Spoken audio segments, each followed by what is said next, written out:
Saúde os irmãos com a paz do Senhor Jesus. Irmãos, se o microfone falhar, não é problema no som, não, tá? É minha tremedeira. Então, vocês podem continuar em paz.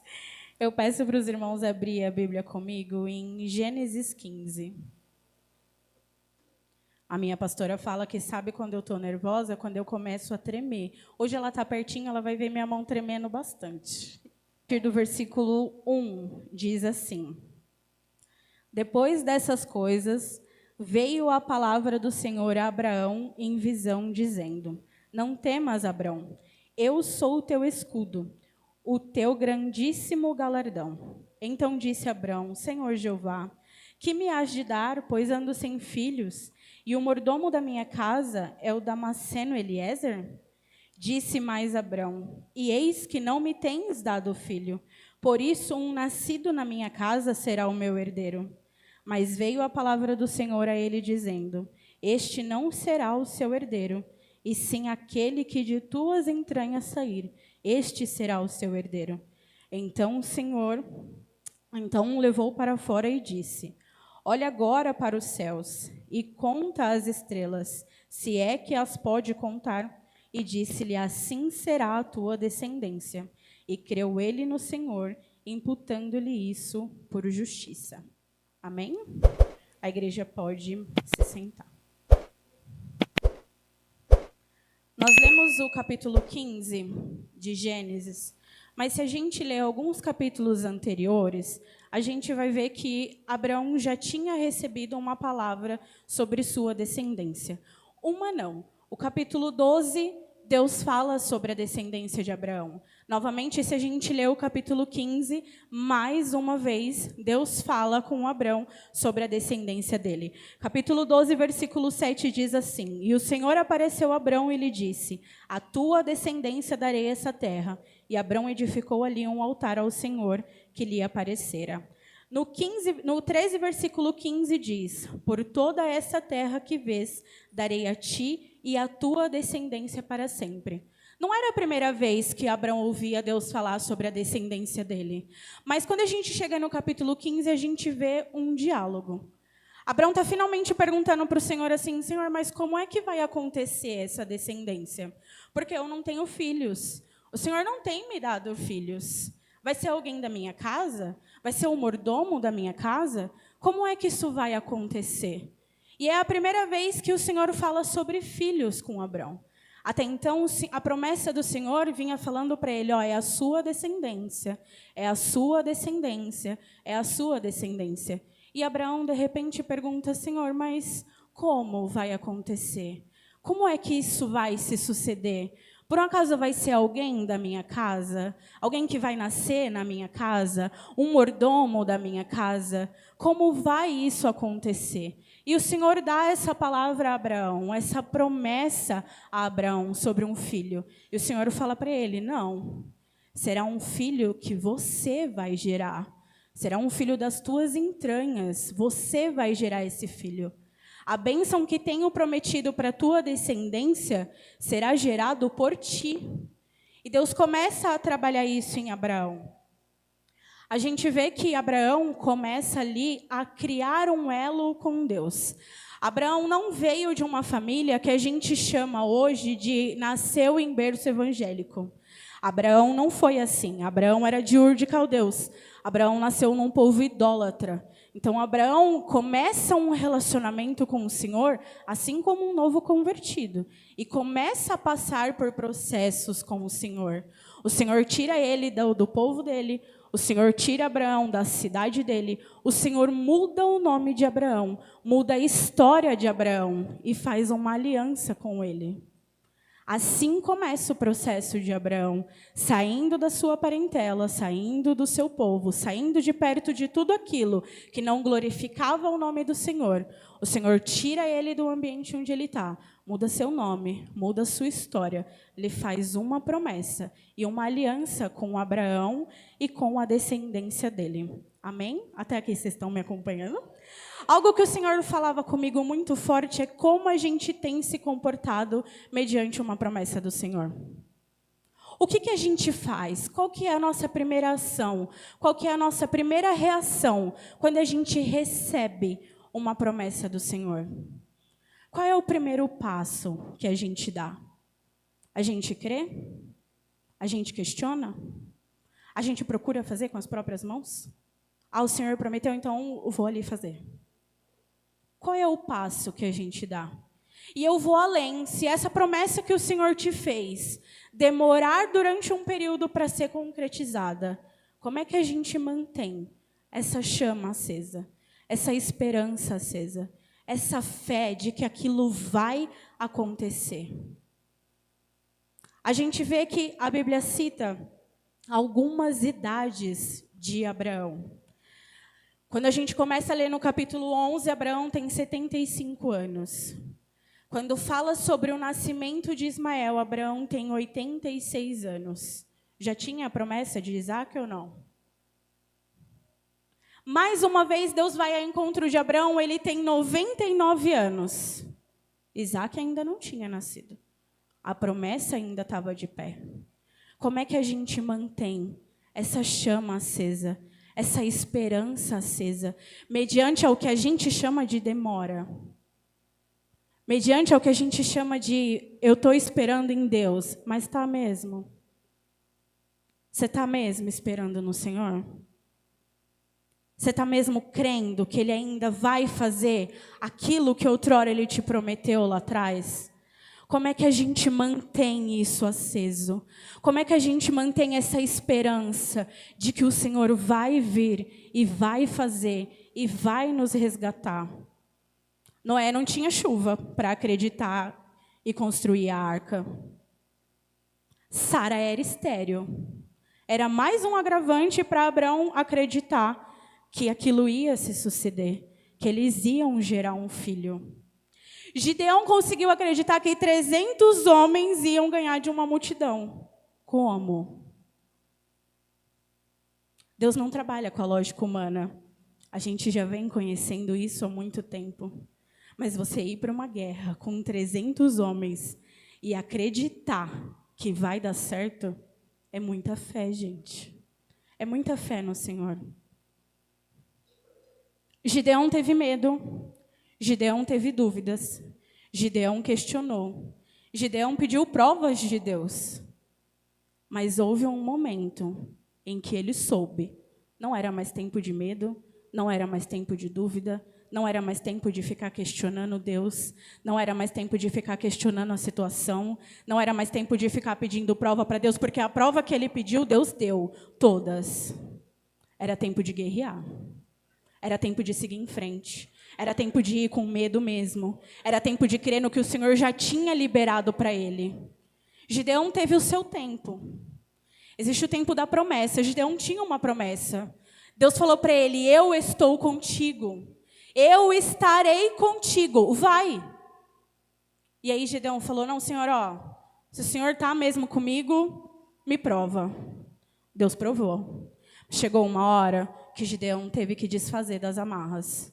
Chegou uma hora que Gideão teve que largar o medo, teve que largar as dúvidas e crer em quem falava com ele, em quem estava com ele, e crer no Senhor e ir para a batalha com 300 homens.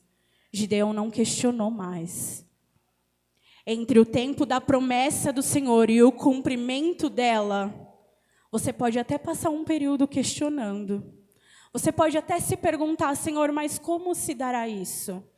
Primeiro que Deus nunca prometeu explicar para a gente o como. Já começa por aí. Mas isso não te isenta de poder questionar ao Senhor. Abraão questionou o Senhor. Abraão perguntou para o Senhor, Senhor, mas como isso vai acontecer? Gideão questionou o Senhor, pediu provas do Senhor. Abacuque questionou o Senhor. Abacuque, durante um período de oração, questionou o Senhor. Davi questionou o Senhor. E ainda falou assim, de dia eu oro e à noite eu oro e continuo triste. Eu estou orando de dia, eu estou orando de noite e a situação não está melhorando em nada. Eu continuo mal, eu continuo em agonia, eu continuo triste. Existe um período em que você pode questionar o Senhor. Se a sua alma precisa desse questionamento. Se a sua alma, nesse momento, sangra e precisa de uma resposta. Mas continuar crendo na promessa que Ele te fez lá atrás, independente de, nesse momento, você ter uma resposta ou não, esse papel é nosso. O Senhor não nos prometeu respostas. A gente tem que ficar com a primeira coisa que Ele nos prometeu. A gente precisa ficar com a primeira palavra que o Senhor nos deu. E entender que para tudo há um tempo.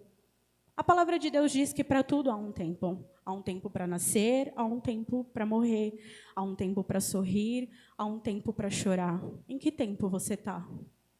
Qual é o tempo que você está vivendo? O quanto você tem aplicado a sua fé no Senhor durante esse período que você está passando? Durante o tempo em que você está inserido? A última vez, a penúltima vez que nós fomos na igreja do pastor Adriano, e ele falou que eu poderia conversar com a igreja sobre algo que Deus queimava em meu coração. E o Espírito Santo me moveu e eu falei isso. Eu falei, irmãos, a Bíblia diz que há um tempo determinado para todas as coisas. E se você está no tempo de sorrir, se você está no tempo de dançar, se você está no tempo de se alegrar, desfrute com sabedoria desse tempo no Senhor, porque Ele vai passar. E não sou eu desejando que você tenha um tempo mau. A Bíblia diz que há um tempo para todas as coisas. Então, se você está no tempo de choro, se você está no tempo de pranto, se você está no seu tempo de afastar-se das pessoas, esse tempo também vai passar. Há uma coisa que a Bíblia fala que não há um tempo para a gente fazer. A Bíblia manda a gente orar sem cessar. Se você está no seu tempo de alegria, se você está no seu tempo de dançar, é o seu secreto com o Senhor que vai te manter ali para ter forças para um tempo mau. E se você está no seu tempo de chorar, é o seu secreto com o Senhor que vai te fazer criar raízes em Deus para superar aquele tempo e chegar no tempo de cantar, e chegar no tempo de sorrir. A oração é primordial. A fé no que Deus tem falado para a gente, ela é primordial. Ela é o que sustenta a gente. O que a gente não pode é duvidar. Quando a gente duvida, a gente desanima. Quando a gente para de crer naquilo que o Senhor entregou para a gente desanima. Outra hora eu estava lendo sobre Zacarias, esposo de Isabel, que também era uma mulher estéril. E quando o Senhor vai realizar esse milagre na vida de Isabel, o anjo aparece até Zacarias e fala para Zacarias, Zacarias, não temas, porque a sua oração foi ouvida e Isabel terá um filho.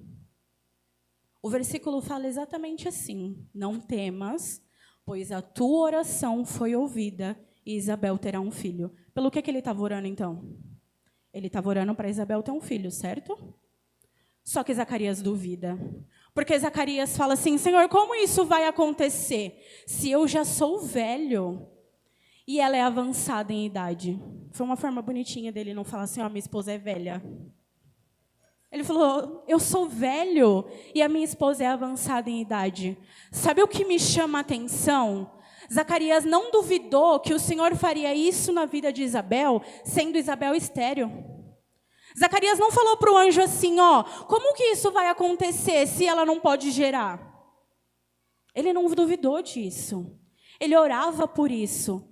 Zacarias cria que aquela esterilidade de Isabel, para Deus, não era nada que ele podia fazer.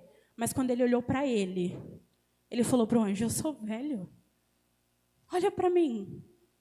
Como que isso vai acontecer?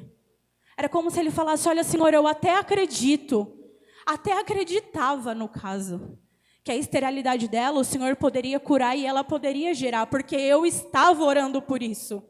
Mas olha para mim, agora eu sou velho, como é que isso vai acontecer? A Bíblia fala que Zacarias duvidou e por isso não pôde falar durante esse período. Não era só um questionamento, era uma dúvida. Ele duvidou de algo que ele mesmo estava orando.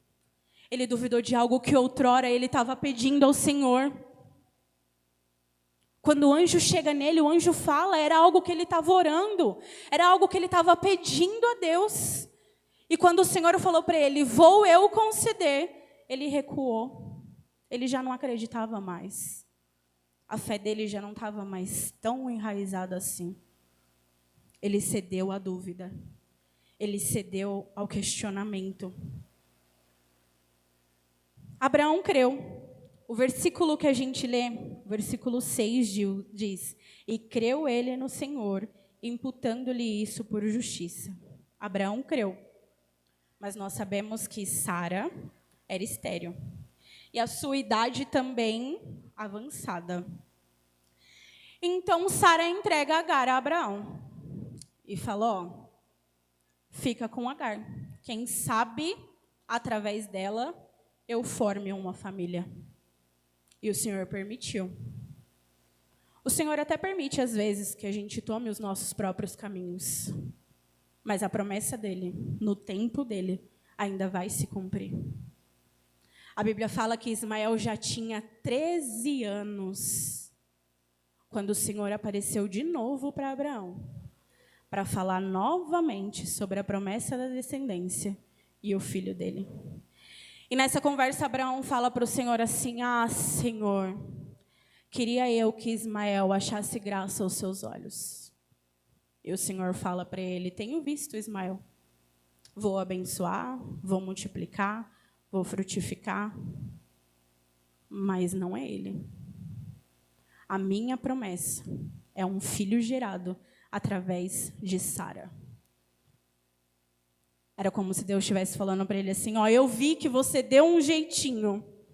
Eu vi que com as próprias mãos você e Sara conseguiram ter um filho nessa casa. Mas não é ele. A minha promessa não era com ele. A minha promessa é com Sara. A minha promessa envolve Sara. O milagre do Senhor ficava ainda maior, porque Sara não gerava.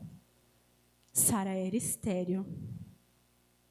Eu tive a graça de estudar sobre as mulheres estéreis da Bíblia e eu amei ver como o Senhor tem olhos de amor para elas. Porque naquele tempo, a mulher estéril, ela era desonrada. A mulher estéril, ela não tinha honra.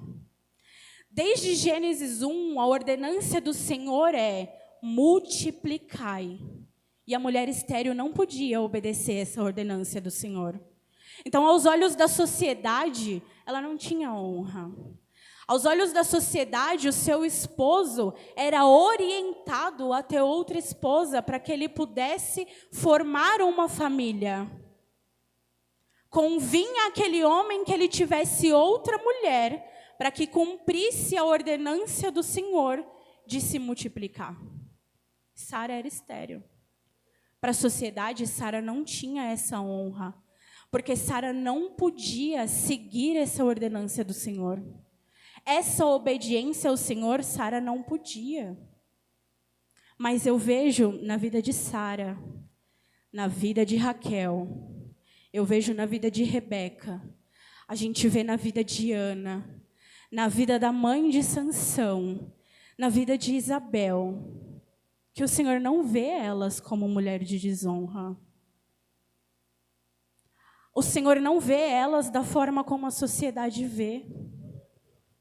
Aonde elas não podiam gerar no natural, o Senhor as fez gerar no sobrenatural. O Senhor as fez mãe e esposa de Abraão, Isaque e Jacó. O Senhor a fez mãe de Samuel, mãe de Sansão, que antes mesmo de estar no ventre foi escolhido. O Senhor fez Isabel mãe de João Batista, mãe da voz que clama no deserto.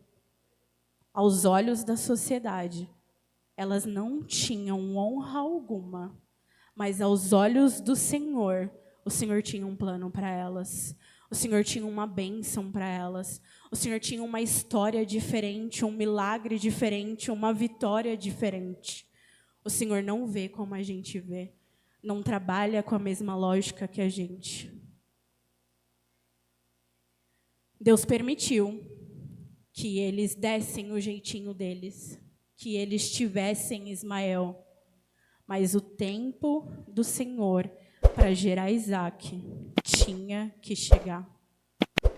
Esse tempo, à vista de Sara e à vista de Abraão, pode até ter demorado, mas existia um tempo determinado para aquela promessa se cumprir. Essa semana eu fiz uma brincadeira com a minha mãe, porque a minha mãe é afastada dos caminhos do Senhor. E vira e mexe eu fico plantando algumas sementinhas dentro do meu lar e junto à minha mãe. Eu coloco louvores da época em que ela congregava para ela poder ouvir, e eu coloco bem alto. Eu converso sobre a Bíblia com a minha mãe. Eu converso com o Samuel sobre a Bíblia dentro da minha casa quando a minha mãe está perto. Eu vou plantando pequenas sementinhas dentro do meu lar e na minha mãe. E sempre entregando a vida dela ao Senhor. E nas últimas semanas eu coloquei a minha mãe para ouvir Luciano Subirá. Eu falei, olha, eu vou subir um pouco o patamar. Porque eu sempre coloquei louvor dentro de casa. Mas a pregação eu ouvia quando ela não estava, quando meu irmão não estava. Ou eu assistia no celular, ou eu assistia no notebook. Falei, hoje eu vou colocar na TV. Hoje eu vou pôr uma pregação do Luciano Subirá na TV e eu vou assistir. E a minha mãe deitou perto de mim e começou a assistir um pouquinho da pregação. E eu já quietinha glorificando a Deus. E o Luciano Subirá, ele tem mania de contar muitas experiências que ele já teve com o Espírito Santo. Ele fala muito sobre o Espírito Santo e sobre experiências que ele já teve. E era uma certa pregação que ele contava que ele achou a carteira dele através do Espírito Santo. Ele tinha uma viagem importante para fazer, e aí o irmão ligou para ele e falou, a viagem está tudo certo, mas certifique-se de que você está com todos os seus documentos. E ele achou estranho o irmão falar aquilo para ele no telefone, e ele foi procurar a carteira dele, e ele não localizou a carteira. E ele procurou e não achou a carteira dele. E ele recorreu à esposa, que ele falou que era expert em achar as coisas dentro de casa, e a esposa procurou e não achou a carteira, e falou para ele, a carteira não está dentro de casa. E ele foi orar. Ele falou, Senhor, eu orei tanto para a viagem dar certo. E agora que a viagem deu certo, eu não sei onde estão meus documentos. Eu vou perder a viagem porque eu não sei onde está a carteira. E ele falou que o Espírito Santo começou a passar um filminho na cabeça dele de tudo que ele fez durante o dia.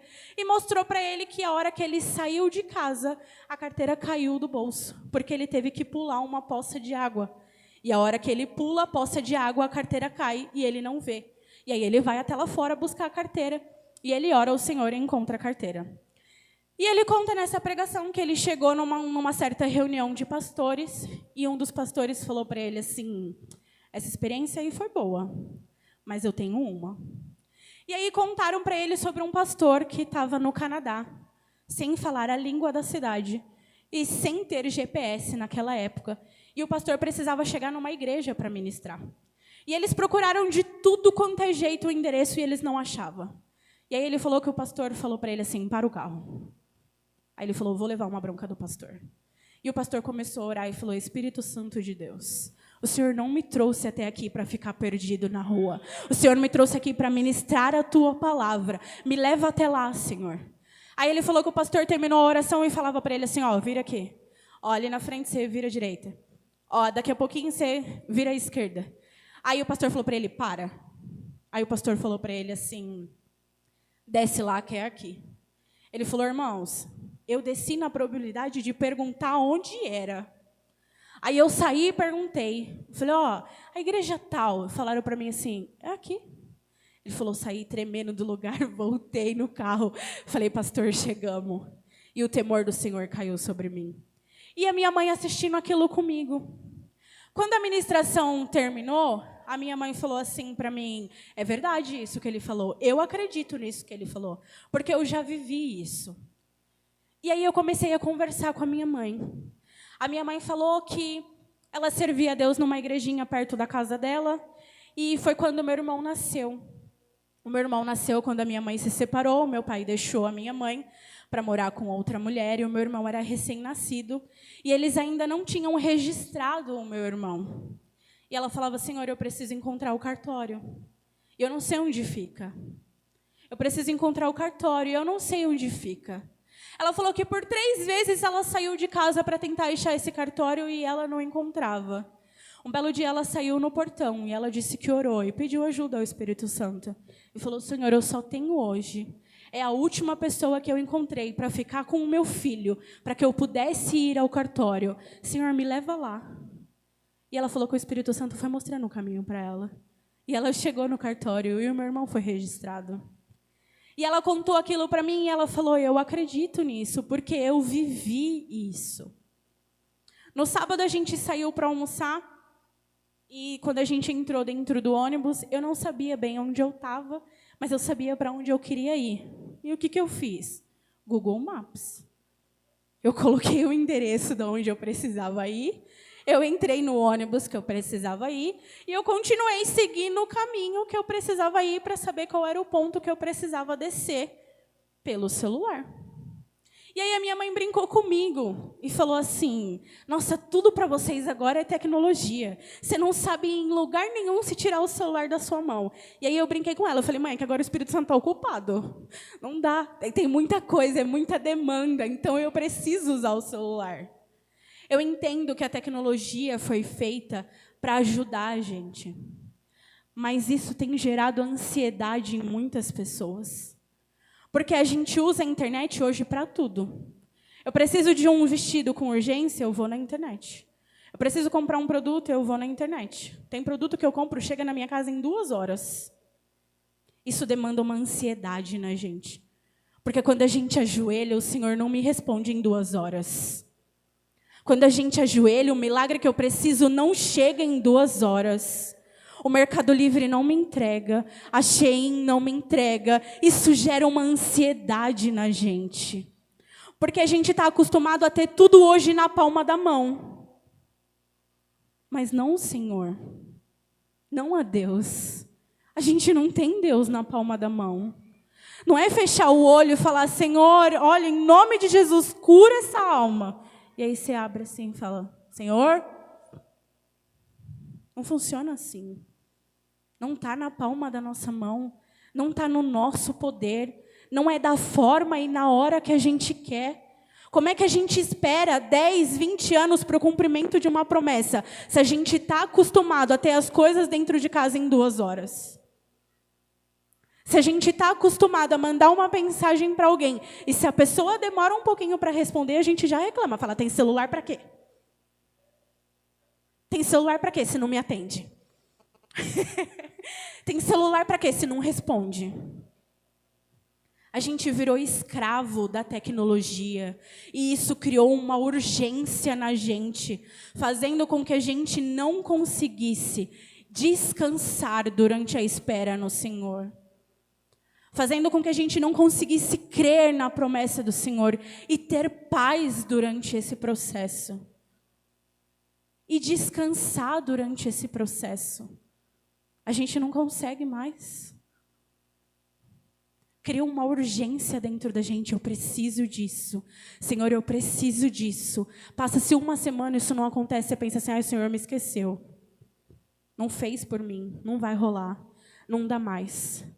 Por isso aqui eu nem vou orar mais, porque eu fiz uma campanha na minha casa, eu orei a semana todinha, o Senhor não respondeu, então não deve ser, isso aqui eu vou deixar para lá. Há quanto tempo será que Zacarias estava orando para ter um filho com Isabel? E quando o Senhor chegou com a bênção dele, ele desacreditou. Quem somos nós hoje? Quem está crendo na promessa do Senhor? Ou quem já desacreditou e já deixou para lá aquilo que a gente tanto estava orando? Quem somos nós hoje? Mas a promessa de Deus na vida de Abraão se cumpriu. A promessa de Deus na vida de Noé se cumpriu. A promessa que o Senhor fez a Abacuque se cumpriu. A promessa que o Senhor fez a Davi se cumpriu. O que o Senhor prometeu a Zacarias, mesmo ele tendo duvidado, no tempo determinado pelo Senhor, se cumpriu. Eu vim aqui essa noite para falar para você: a promessa vai se cumprir. A promessa vai se cumprir. A promessa do Senhor vai se cumprir. A promessa do Senhor vai se cumprir. Não importa o tempo que passou. Não importa quão angustiado você está. Permaneça firme. Permaneça fiel. Permaneça com o Senhor. É hora de deixar os medos. É hora de deixar os questionamentos. Isso passou, foi lá atrás. Você já questionou o Senhor. Você já chorou para o Senhor. Você já duvidou. É hora de crer. É hora de levantar. É hora de lutar. É hora de ir à frente. É hora de crer naquilo que o Senhor te falou. O Senhor prometia a Abraão uma descendência numerosa. O Senhor prometia a Abraão uma descendência numerosa. E quando a gente lê Êxodo, que a Bíblia está falando sobre o povo de Israel, o versículo 7 diz assim: e os filhos de Israel frutificaram, aumentaram muito e multiplicaram-se, e assim foram fortalecidos grandemente, de maneira que a terra se encheu deles. A promessa do filho que o Senhor fez a Abraão se cumpriu. A promessa que o Senhor fez à sua descendência se cumpriu. Nós servimos um Deus fiel. Permaneça fiel também. Nós servimos a um Deus fiel. Aplique a sua fé no Senhor. Eu não sei qual é o tempo que você está passando hoje. Se você está no tempo de sorrir ou se você está no tempo de chorar. Mas há uma promessa. Há uma promessa daquele que é fiel. Há uma promessa daquele que não muda. Há uma promessa daquele que não muda. E estará contigo em todo o tempo. Amém? Eu agradeço a minha oportunidade. Que o Senhor os abençoe em nome de Jesus.